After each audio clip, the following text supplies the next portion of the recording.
नमस्कार दोस्तों, मैं दीपक रावत आपके साथ में और आप देख रहे हैं गढ़वाल एक्सप्रेस।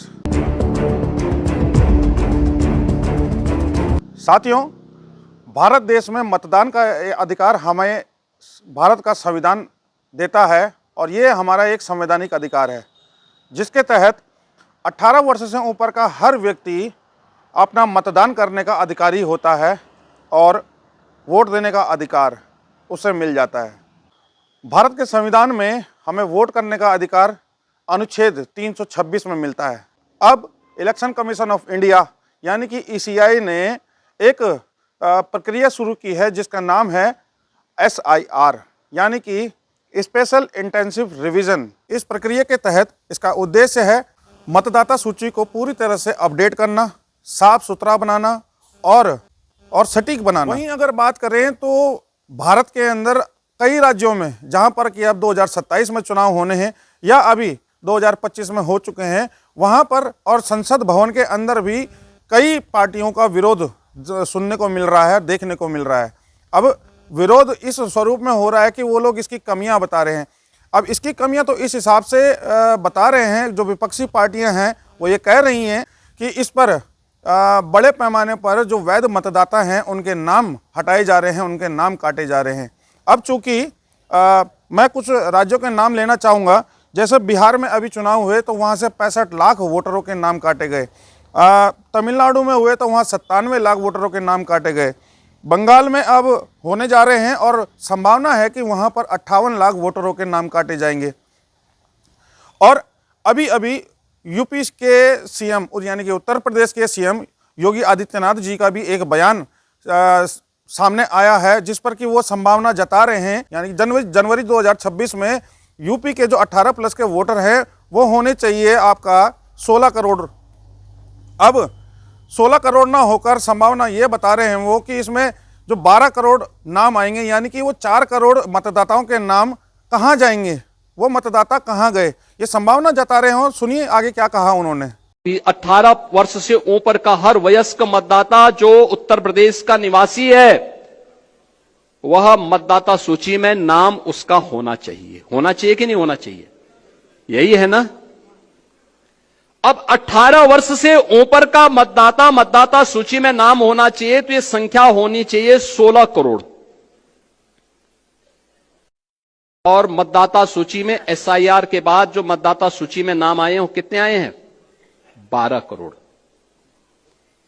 ये 4 करोड़ का जो गैप है 2025 की जो मतदाता सूची थी जनवरी 2025 की, उसमें कुल नाम थे 15 करोड़ 44 लाख। कितने थे? 15 करोड़ 44 लाख। 1 जनवरी 2026 को जो भी युवा 18 वर्ष का होगा वह मतदाता बनने का हकदार होगा। यह संख्या बढ़नी चाहिए 15 करोड़ 44 लाख से 16 करोड़ तक, लेकिन यह संख्या बढ़ी नहीं है, घटी है। 15 करोड़ 44 लाख से घट करके ये हो गई है 12 करोड़ का। ये जो 4 करोड़ का गैप है ये मिसिंग है, ये आपका विरोधी नहीं है। अब जो विपक्षी पार्टियां हैं वो आरोप ये लगा रही हैं कि जो SIR की प्रक्रिया है वो साफ सुथरे रूप से नहीं चलाई जा रही है, क्योंकि इसमें जो राजनीतिक हस्तक्षेप हो रहा है वो भी एक प्रमुख कारण बनकर निकलकर सामने आ रहा है। और उनका सीधा सीधा आरोप ये भी है कि वो ये कह रहे हैं साथ में कि जब चुनाव होने हैं, अभी SIR चलाई जा रही है, एक फॉर्म आपको दिया जाएगा, आपने उसको भरना है और BLO को जमा करना है। अब जब इसका डिक्लेरेशन आएगा कि वोटर लिस्ट जारी होगी, तो यहाँ उत्तराखंड में मान लीजिए, उत्तराखंड में अगर 2027 में चुनाव होने हैं, मान लीजिए कि फरवरी में चुनाव होने हैं, तो जनवरी या दिसंबर में आपको वोटर लिस्ट दे दी जाएगी और उस वोटर लिस्ट में अगर आपका नाम नहीं हुआ तो फिर कितने धक्के खाने पड़ेंगे। और क्या 1-2 महीनों के अंदर अंदर आप उस प्रक्रिया पर सवाल उठा सकते हैं? क्या आप अपना नाम फिर से उसमें लिखवा सकते हैं? फिर उसके लिए जो कागजी कार्रवाई करनी होगी उनमें कितना समय लगेगा?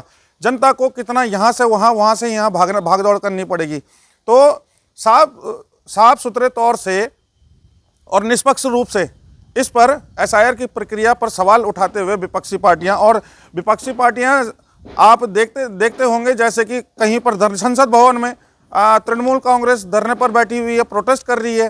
कोटद्वार में भी जो विपक्षी पार्टी है कांग्रेस, उन्होंने भी यहाँ पुतला दहन कार्यक्रम किया झंडा चौक में अभी परसों। उन्होंने विपक्षी पार्टियों का आरोप तो ये भी है कि जो 2003 की चुनावी लिस्ट से जोड़ने की अनिवार्यता है वो खत्म होनी चाहिए। इसमें दस्तावेजों की कमी गरीब और प्रवासी लोगों को सबसे ज़्यादा असर डालेगी।